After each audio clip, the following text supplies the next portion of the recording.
뭐가 다른가?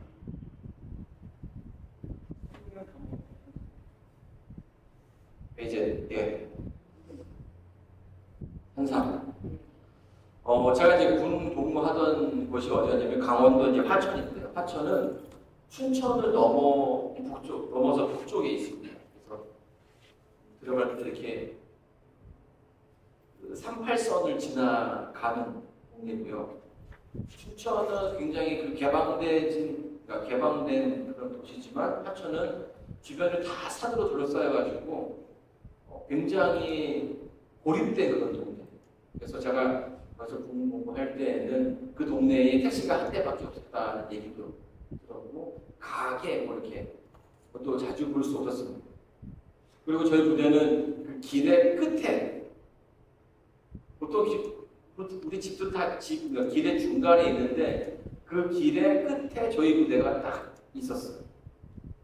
근데 저희 부대가 이제 특별히 또 그 지역마다 그 담당하는 지역이 있는데 그게 어디였냐면 그 부대의 저 뒤쪽에 산이 하나 있는데 그 산에 올라가가지고 북한에서 그 비행기나 뭐 이런 것들이 이제 날라오거나 그런 것들을 대비하는 방공구가 하나 있어요. 그래서 하늘에 공중에 뭐 비행기가 뜨거나 헬기가 뜨면 이제 그거를 계속 보고해서 시부사단에 있는 상급 부대에다가 보고를 합니다. 근데 이제 산의 꼭대기에 있기 때문에 거기는 군사 지역이고 아무도 존재하지 않아요. 함부로 들어올 수도 없고. 그러다 보니까 저희 소대 한 13명이 가서 아침부터 계속 이제 근무를 쓰고 나머지 사람들은 이제 그 산을 돌아다니면서 나무를 잘라요. 이제 그 나무를 잘라서 이제 겨울에 단가를 만들려고 모아놓기도 하고 또 비를 쌀이비를 만들려고 또 모아두기도 하고 이렇게 지내는. 그것만 하기에는 저희들이 이렇게 젊은 너무 아장죠. 그래가지고 항상 뭘 하냐면 그렇게 할 때마다 더덕을 이렇게 캡니다. 더덕이 얼마나 더덕이 하여튼 엄청 큽니다. 그 향이 지난번 가도 그 더덕 향이 딱 나서 여기에 더덕이 있다라는 걸 알죠. 나중에는 겨울이 돼도 그 이파리만 보고 여기에 더덕이 묻혀 있구나라는 걸 알 정도로. 근데 제가 이제 종종 보니까 종종은 아니고 가끔 산삼이 줄기가 이렇게 약간 자주색의 줄기가 이렇게 올라오고 그 끝에 잎이 5개짜리 그리고 이 열매가 이렇게 빨간색으로 주렁주렁 달려있는 제가 어떻게 했어요? 제가 이걸 다 캤어야 되는데 이게 또 제가 짬밥이 또 낮다 보니까 빨리 오라고 해요. 빨리 가야 되지 않습니까? 그래서 이제 그렇게 해서 여러 번 이렇게 지나 적었어요. 사실은 제가 그때는 그게 산삼인지 몰랐어요. 근데 제가 이제 군대 제대를 하고 한 10년 뒤에 이제 목회를 나가서 교인들이랑 어디 저쪽 충청도 어느 지역에 이제 여행을 갔는데 여행 그 휴게소가 이제 그 산삼주를 이렇게 막 담궈놓은 그거를 이제 진열해 놓은 데더라고요. 그래서 보니까 이거 내가 옛날에 보던 건데 이제 그런 생각이 나고 그러면서 내가 옛날에 봤던 게 산삼이구나라는 생각이.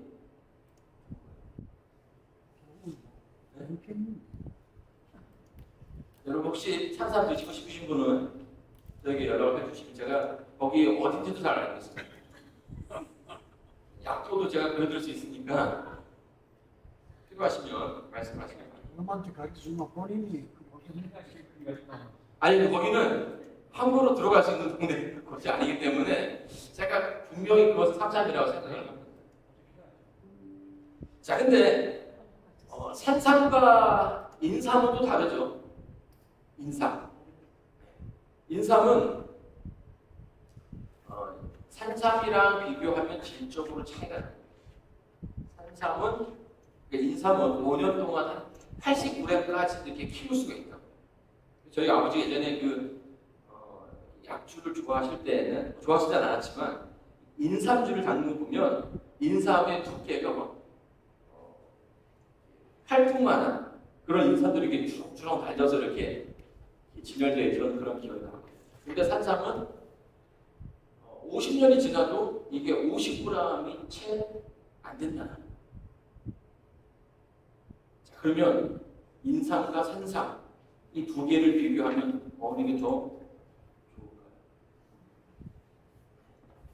인삼이 아무리 크고 잘생겨도 아주 보잘것없는 그 얇은 산삼보다 못하다는. 사람들이 이 산삼의 씨를 또 뿌려가지고 이렇게 다시 인공적으로 재배해서 뭐 장례삼이라든지 뭐 산양삼 이런 것들이 나오지만 그게 산삼의 효과보다는 부족하다. 인위적으로 무언가를 하려고 할 때에 많은 성과 또 더 좋은 모습으로 보여줄 수도 있지만 그 질적인 차이를 보게 되면 질적으로는 차이가 상당히 질적인 성장은 양적인 성장으로 이루어지지만 이 양적인 성장이 반드시 질적인 성장으로 이루어지는 것은 아닙니다. 그래서 우리가 이제 늘 이 양적인 성장을 할 때에 우려해야 되는 부분은 이것이 어떻게 질적으로 성장할 것인가, 질적인 성장을 이끌어낼 것인지 그 부분에 대해서 고심해야 한다. 오늘날 기독교가요 많은 성장을 이루어냈습니다. 특별히 이 대한민국 역사를 보게 되면 한강의 기적과 함께 기독교도 아주 괄목할 만한 성장을 이루어냈고요. 뭐 세계의 그 석학들이 모여서 교회 성장학을 하면 그 학자들이 예로 드는 교회들이 다 한국에 있는 교회들이에요. 저 역시도 앤드루스에서 이제 교회 성장을 배울 때 보게 되면 이 조용기 목사가 다니겠던 열두순복교회를 언급하면서 이러한 성장이 있다라고 설명을 들었습니다. 자, 근데 단순하게 이 양적인 부분에서만 성장을 이루게 되면 우리가 이 본질을 잃어버릴 때가 너무나 많이 있음을 알게 됩니다. 그럼 기독교의 본질은 뭘까요? 기독교의 핵심.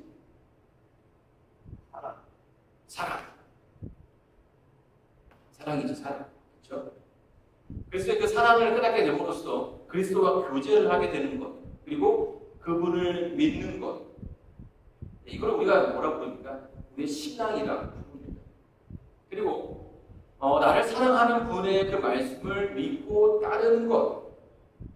이거는 인간의 지식으로 이해되는 것이 아니라 하나님의 말씀이기 때문에 뭐 하는 겁니까? 이런 것을 믿고 따르는 것입니다.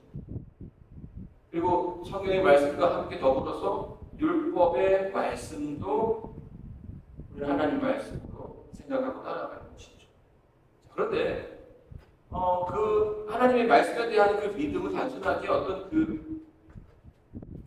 그냥 아는 것으로 끝나는 것이 아니라 늘 그렇지만은 그런 믿음은 반응이 나타나야 한다는 사실. 그게 맞다면 우리의 행동에서도 그것과 연결되어 있는 연관된 행동이 나타나기 마련입니다. 그리고 그 반응을 우리는 뭐라고 부르냐면 성화라고. 성화는 기독교의 교리 가운데 하나이죠. 우리 성경 말씀 요한복음 16장 13절 말씀을 보도록 하겠습니다. 요한복음 13장 16장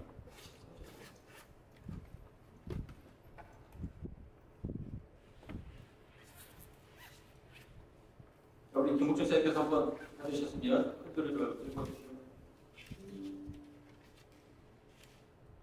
요한복음 16장 13절.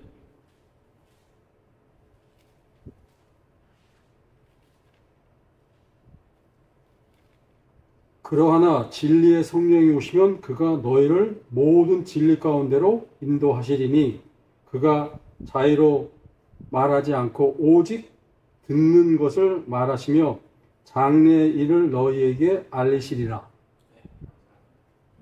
예수님의 십자가는 기독교의 중심이 된 겁니다. 그래서 우리가 살고 있는 그 시간 속에서 BC와 AD를 구분하고 있는데요. 그 BC와 AD의 중심에 누가 있는 겁니까? 예수님이죠. BC는 Before Christ, AD는 Anno Domini 해서 주 후라는 그런 용어를 사용하게 되는 거죠.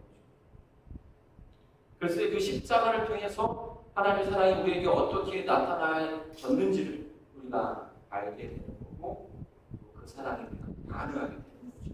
자, 근데요, 예수님의 십자가로서 모든 것이 끝났지만 그것이 그분의 사역의 끝은 아닙니다. 어떤 교회는요, 칭의를 이야기합니다. 예수님의 십자가의 보혈로 우리를 깨끗게 하셨고 이것이 전부이다. 이제 더 이상 우리가 할 것은 없다라고 이야기합니다. 그리고 그것으로 구원의 모든 과정을 종결짓습니다. 그러나 성경은 그것이 거기에서 끝이 아니라 십자가는 우리 구원의 시작이라고 이야기합니다. 그 이후에 성령 하나님께서 맡으신 그 사역이 분명히 있음을 이야기해 주고, 지금 방금 읽은 요한복음 16장 14절도 보게 되면 예수님께서 자신이 십자가에서 달려 돌아가실 것을 아셨습니다. 아셨죠? 그리고 그것 때문에 제자들이 굉장히 힘들어할 것도 아셨어요. 어려워하실 것도 아셨습니다. 그러나 그러기 때문에 이 낭망하고 힘들어하는 제자들을 위해서 예수님께서 더 좋은 분이 오실 거라는 이야기를 제자들에게 해주셨어요. 그게 뭡니까? 바로 성령 하나님이시죠. 그리고 그분이 하시는 일이 뭐예요? 사람들을 진리 가운데로 인도하실 거다라고 말씀해 주고 있습니다. 베드로후서 1장 4절로 10절을 보게 되면 예수님께서 베드로가 이제 그 성령 하나님의 그 사역에 대해서 이렇게 설명해 주고 있습니다. 이로써 그 보배롭고 지극히 큰 약속을 우리에게 주사 이 약속으로 말미암아 너희로 정욕으로 인하여 세상에서 썩어질 것을 피하여 신의 성품에 참여하는 자가 되려 하셨으니 이러므로 너희는 더욱 힘써서 너희 믿음의 덕의 지식의 절제를, 절제의 인내를, 인내의 경건의 형제 우애의 사랑을 공급하라. 이런 것이 너희에게 있어 흡족한즉 너희로 우리 주 예수 그리스도를 알기에 게으르지 않고 열매 없는 자가 되지 않게 하려니와. 이런 것이 없는 자는 소금이라. 원시치 못하고 그의 옛 죄를 깨끗게 하심을 잊었느니라. 그러므로 형제들아 더욱 힘써 너희의 부르심과 택하심을 굳게 하라. 너희가 이것을 행한즉 언제든지 실족치 아니하리라. 이 본문을 보게 되면요, 이 베드로가 성령 하나님께서 하시는 그 사역에 대해서 아주 자세하게 설명해 주고 있어요. 십자가의 그 사랑을 깨닫는 사람들이 그 이후에 성령 하나님과 동행함으로써 그 과정 가운데서 자연스럽게 열매가 하나씩 맺히게 된다. 우리는 성령의 열매라고 부르고요. 그 열매 맺는 과정이 우리의 그 삶 속에 하나님을 믿노라라고 얘기하는 사람들의 삶 속에 있어야 합니다. 그러면 여러분 이 과정이 성령께서 사람과 함께 하셔서 그 열매 맺는 그 과정이 여러분의 그 삶 속에 있습니까? 우리 스스로 자문해 볼 필요가 있습니다. 여러분 다른 사람을 볼 필요가 없어요. 저 사람은 됐네 안 됐네, 저 사람은 왜 안 됐네, 뭐 이런 걸 볼 필요 없이 나를 보시면 됩니다. 내가 정말 하나님과 연결되어서 나의 삶 속에 그런 열매들이 맺히고 있는가? 없다면 왜 안 되는가? 이것이 굉장히 중요한. 여러분 이제 이상구 박사가 나가게 되는 가장 큰 이유 중에 하나는 사랑의 하나님을 이제 워낙 강조하다 보니까, 그렇죠? 그분의 사랑과 심판이 서로 이렇게 연결되지 않는다라는 생각을 하게 됐던 것입니다. 그리고 그게 이제 그것도 개신교의 그 기별과 맞죠. 그들은 친의를 강조합니다.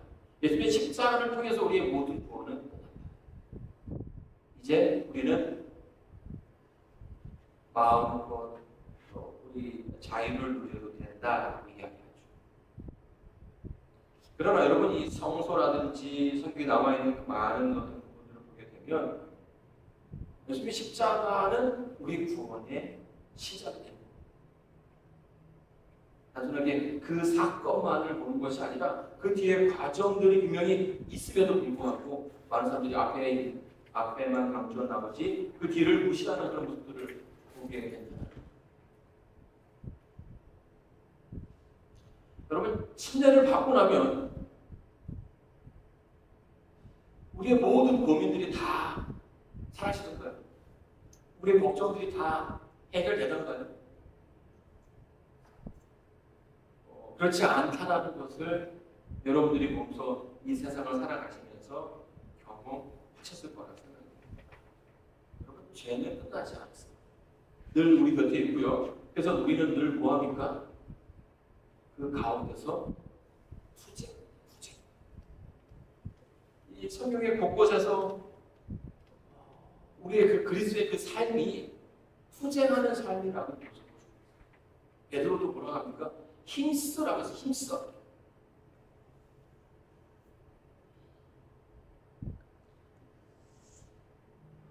고린도전서 15장 57절 50절에 보게 되면 이렇게 설명합니다. 우리 주 예수 그리스도로 말미암아 우리에게 이김을 주시는 하나님께 감사합니다. 우리에게 뭘 주신다고요? 이김을 주신다라고 얘기합니다. 그 말은 우리가 지금 어디 가운데 있는 겁니까? 투쟁 가운데 있다. 여전히 우리가 하나님 말씀대로 살기 위해서 뭐하는? 애써야 되고 노력해야 되는 그 세상 가운데 있다는 것입니다. 아멘. 그러므로 내 사랑하는 형제들아 경고하며 흔들리지 말며 항상 주의 일에 더욱 힘쓰는 자들이 되라. 이는 너희 수고가 주 안에서 헛되지 않은 줄 알미라. 아멘. 그래서 사도 바울은요, 우리가 그 삶 속에 투쟁이 있다라고 얘기하고 있고요, 그 투쟁 가운데서 이겨야 한다라고 이야기하고 그 긴 여정 가운데 인간의 수고의 노력이 있음을 이야기합니다. 이게 모두 성화의 가운데 담겨져 있는 하나님의 그 사랑에 반응하는 그리스도인의 믿음이고 여정이라는 것이죠. 성화는요, 성화의 어떤 여러 가지 많은 모습 가운데 모습들이 있지만 그 중에 하나는 겸손입니다. 겸손은 뭡니까? 자기 자신 낮추는 거. 자기 자신을 낮추는 거죠. 그리고 다니엘은요, 성경 보게 되면 보기 드문 이렇게 아주 흠이 없는 그런 사람 가운데 한 사람이었습니다. 하나님께로부터 은총을 받은 자라는 칭호를 받을 정도로 하나님 말씀에 더욱 가까이 자신의 그 믿음, 하나님에 대한 믿음을 끝까지 놓지 않았던, 사정 앞에서도 전혀 흔들리지 않았던 그런 믿음의 대장. 그런데 그는 늘 기도하면서 뭐라고 기도합니까? 그 이스라엘의 그 회복을 위해서 기도하면서 예루살렘의 그 백성들이 죄인 것을 그 가운데 자기를 넣는 모습. 우리의 죄가 하나님께 은총을 받은 자였음에도 불구하고 자기 스스로를 뭐합니까? 하나님 앞에 이사야가 그랬고요, 욥이 그랬고요, 바울도 스스로를 나는 아주 지극히 작은 자라고 표현을 했다는 것이죠. 여러분, 사실 이 사실이 맞습니다. 왜냐하면 우리 스스로는요 자랑할 게 없어요. 하나님 앞에 우리의 잘난 것을 이야기할 게 하나도 없어요. 왜냐하면 우리는 다 뭐 하는 사람들이에요? 죽을 수밖에 없는 사람들이에요. 근데 이 죽을 수밖에 없는 사람들에게 하나님께서 뭘 주셨습니까? 다시 살 수 있는 이것이 나의 능력이나 나의 잘남으로 주신 거니 아님을 알아보시죠. 우리는 뭐 하셔 봅니까? 자랑할 수 없어요. 자, 그런데 오늘날 이 기독교의 모습을 보게 되면 점점 이 교회 안에서 자아의 모습이 이렇게 높아져 가는 것을 보게 됩니다. 사람이 높아져 가고 하나님 말씀은 점점점 무시되는 과정을 사람의 목소리가 높여지고 하나님 말씀이 무시되는 그 결과 이 성화는 순간적인 마치 칭의로 모든 것이 다 끝났다라고 설명을 하고 그렇게 주장. 그리고 이런 흐름과 함께 늘 연결되어 나오는 게 뭐냐면 하나님 말씀에 대해서 하나님의 이 말씀의 가치가 점점 떨어집니다.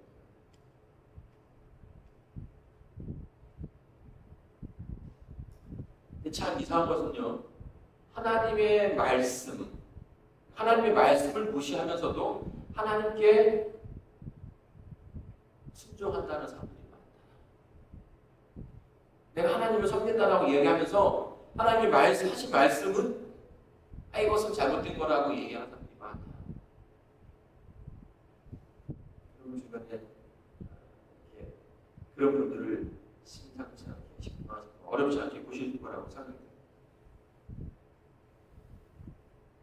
하나님 말씀을 무시하면서 하나님께 순종할 수 있을까요?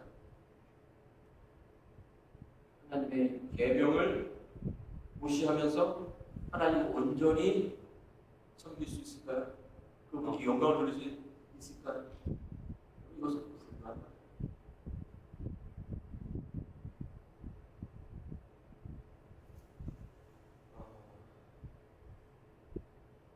오늘날 세상의 믿음은요, 우리의 믿음은 통속적인 믿음이 되어버렸습니다. 아주 쉬운 믿음이 되어버렸습니다. 사실 이 교회에 누군가를 데려온다는 것이 굉장히 어려운 일이에요. 다른 교회들은 막 이렇게 막 구원하는 것처럼 보이지만 막상 우리 교회에서 막 누군가를 한 명 데리고 올 때 이것저것 힘든 게 없죠.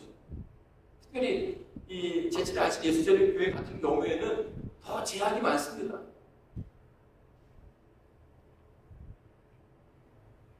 제가 예전에 그 김포에서 이제 목회를 할 때 하다 보니까 인류교회에 있는 분들이랑 이렇게 같이 만나서 얘기를 하게 됐어요. 이제 그 지역에서도 굉장히 좀 돈도 있고 능력도 있고 그런 분들인데 제가 이제 같이 성경공부를 했는데 하나님의 은혜로 그때 그 시간에 정말 아주 좋은 말씀이 나왔고 저는 돌아가셨는데 왜 이런 목사님이 여기 계시냐고. 목사님 왜 다니고 싶어? 그리고 지금 목사님이 이제 목회를 시작할 때 그래서 이렇게 그런 좋은 말씀을 시작하면 정말 많은 사람들이 모일 거야.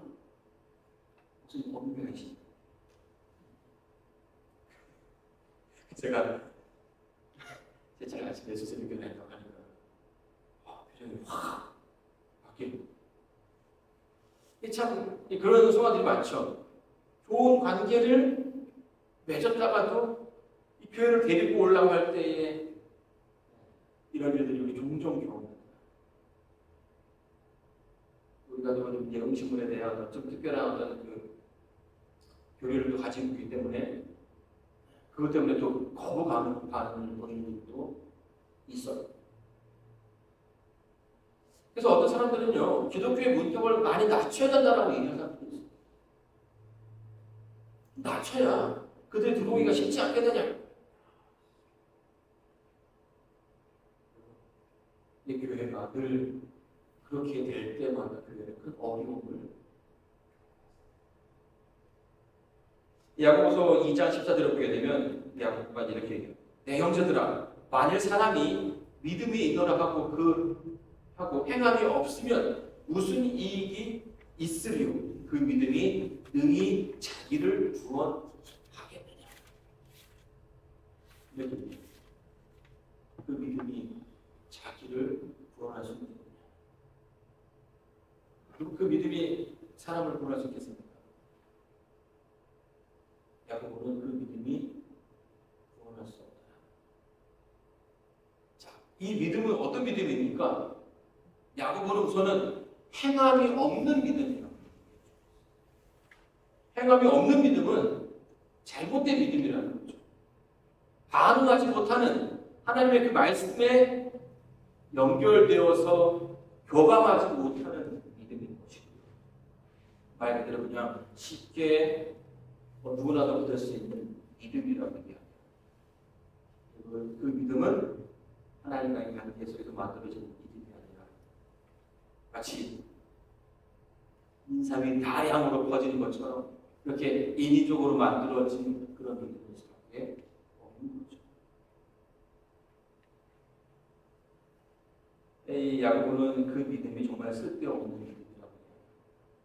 우리의 구원 가운데 아무도 도움이 되지 않는다. 베드로가 대답하여 하는데 다 주를 버릴지라도 나는 언제든지 버리지 않겠나이다. 누가 언제 한 말이에요? 베드로가 십자가 그 직전에 예수님께서 베드로야, 네가 나를 3번 부인했구나. 그랬더니 이 베드로가 화가 났죠. 내가 지금 여지껏 내 모든 것들 다 버리고 예수님을 따라왔는데 너무 무서워. 그래서 뭐라고 합니까? 다 버려서 다른 제자들은 다 예수님을 뭐해도 배반해도 저는 그렇지 않은 겁니다. 굉장한 믿음이죠. 그렇죠? 굉장한 믿음. 그런데 이 믿음이 과연 그 위기 가운데, 베드로의 그 고난 가운데, 위험 가운데 그를 구해 주었습니다. 아무것도 못하지 않았다.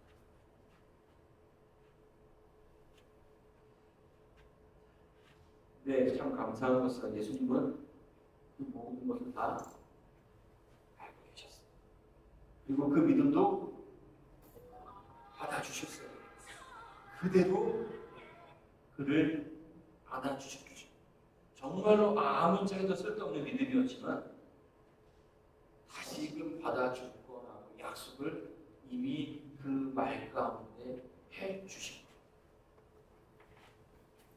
거예요. 베드로에게 아픔이 왔고요, 고난이 왔고, 낭만과 슬픔 가운데 좌절 가운데 있었습니다.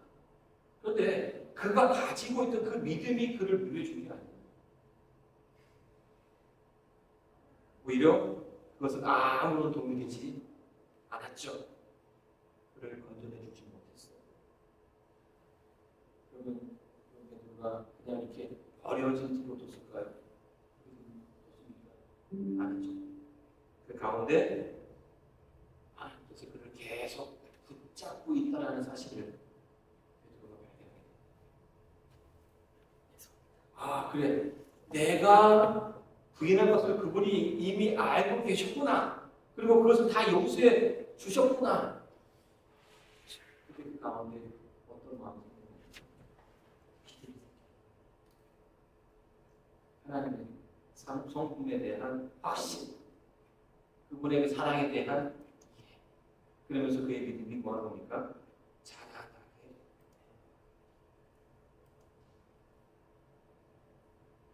이렇게 믿음은 이런 과정을 거치면서 성장하는 것입니다. 때로는 우리의 그 믿음이 아주 연약해 보일 수 있지만, 여러분 그 믿음 가운데서 그 믿음이 그 가운데 뭐가 존재합니까? 자라납니다. 하나님 성품을 알아가는 과정입니다. 나를 이끄시고 나를 지켜보시는 그분을 만나게 되면서 우리 믿음이 자라나게 되는 것입니다. 또 이 성화 가운데 우리의 그 삶 속에 맺혀야 되는 그 품성이 있다면 그걸 하나는 결제. 인간은 굉장히 자기 중심적일 수밖에 없어요. 그렇죠? 인류에게 희망이 있는가라고 질문하면 저는 비관적인 대답밖에 나올 수 없다는 생각합니다. 인간에게는 희망이 없다. 이유는 간단합니다. 사람들이 욕심의 문제를 해결하지 못했어요. 2000년, 6000년의 인간의 인류의 역사를 보면서 이 욕심의 문제를 해결하지 못해서 지금 인류는 점점점 어떻게 되고 있습니까? 고난 가운데 점점 미궁으로 빠져들고 있습니다.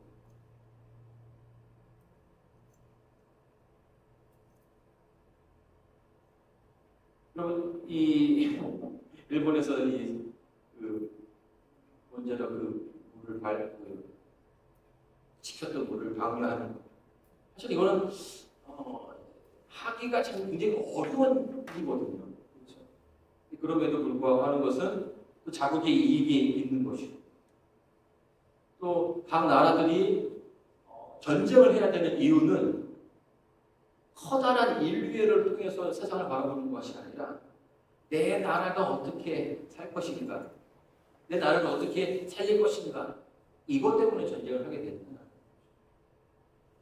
인류는 점점점 발전하고 과학이 발전해서 이 식량난이 해결될 것처럼 보이지만 여전히 그 때문에 그것과 상관없이 아프리카의 어떤 도시에서는 시골에서는 밥을 굶고 있는 사람들이 있다는 것은 우리의 그 삶 속에 세상의 역사 가운데서 이 자그마한 욕심의 문제는 여전히 해결되지 않는다.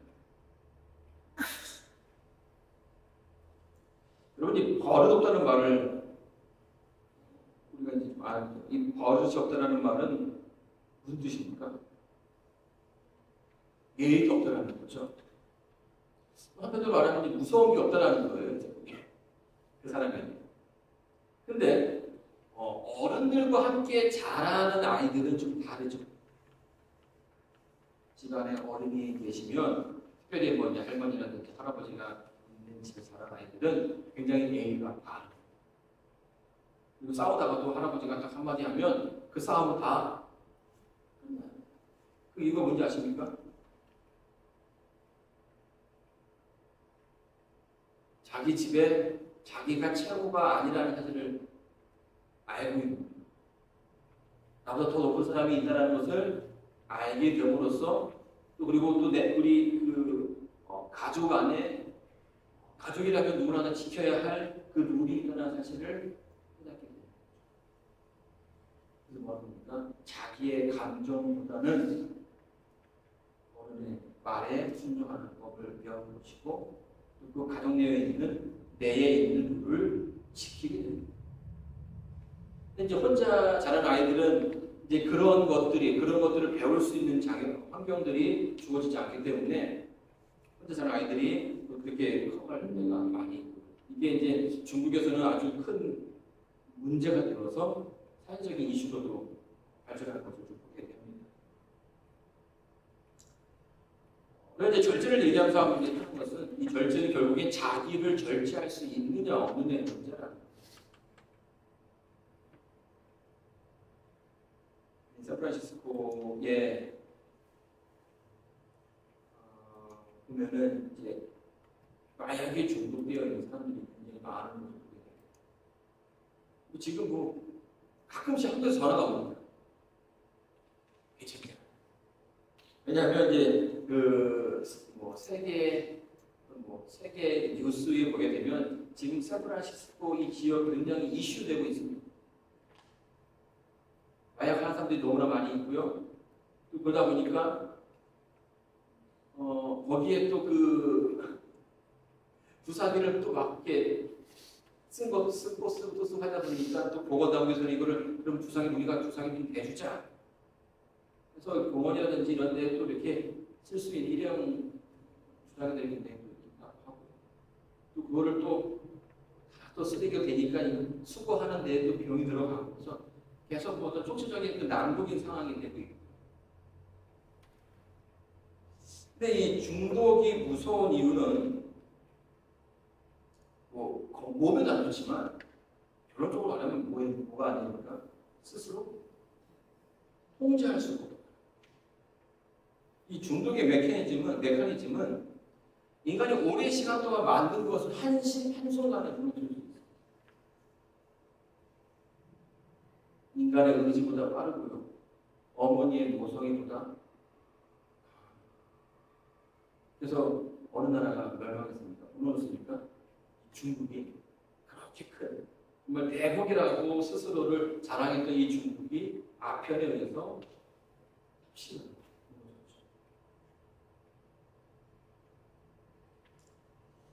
우리가 좀 더 주의를 가져야 하는 것은 단순하게 술이라든지 담배, 마약 이런 것을 언급하는 것뿐만 아니라 더 많은 부분에서도 우리가 좀 주목해 볼 필요가 있습니다. 나로 하여금 내가 되지 못하게 하는 것, 나로 하여금 나의 관심을 빼앗아버리는 것, 나로 하여금 하나님께 가까이 가지 못하고 하나님의 음성을 듣지 못하게 하는 것들, 이 모든 것들을 우리가 눈여겨보고 조심해야 됩니다. 그것이 오늘날에는 인터넷이 될 수도 있고요. 자그마한 핸드폰이 될 수도 있습니다. 우리로 하여금 기도하지 못하고 성경책을 보지 못하게 하는 그런 모든 것들이 우리 스스로를 통제하고 있다.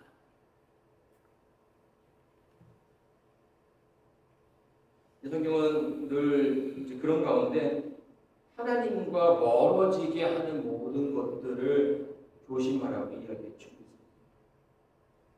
여러분, 오늘 우리의 그 삶 속에 나를 이끄는 것, 나로 하여금 내가 무언가를 하게 하는 것이 무엇인지를 생각해보고 하나님 말씀인지, 그게 성령인지, 아니면 나의 어떤 그 욕망인지, 또 외부적인 자극인지, 이런 것들을 우리가 구별해야 한다. 왜냐하면 이것은 무엇과 연결됩니까? 성령의 사역을 방해하는 도구가 될 수 있습니다. 예수님께서 십자가에 돌아가시기 전에 약속을 해주셨죠. 성령을 통해서 너희들에게 더 좋은 구원을 주시고. 그분의 사역은 뭐냐면 우리가 예수님께로 가게 하는 거예요. 예수님을 만나야 예수님의 그 십자가를 경험해야 우리가 변화가 되고 우리의 그 성적인 열매를 맺게 하는데 세상의 그런 자극들, 중독을 주는 모든 것들은 그런 것들에서 우리를 멈추게 하는 것입니다. 자, 여러분, 우리는요 그리스도의 사랑을 가지고 그리스도의 사랑을 통해서 구원을 얻게 됩니다. 근데 그 구원은 분명하게 말씀드리면 나에게 있는 것이 아니라 누구에게 있습니까? 하나님께 있는 거예요. 그 구원은 하나님을 떠나는 순간 사라지게 됩니다. 시편 1편, 3편에 보게 되면 시편 1편은 이 복 있는 사람에 대한 설명을 해주는데요. 복 있는 사람들이 어떤 사람인가? 저는 시냇가에 심은 나무가 시절을 쫓아 가시를 맺으며 그 잎사귀가 마르지 아니하는 것이니 그 잎사귀가 평통하리라. 여기에서 이 복 있는 사람은 능력이 많은 사람이 아니라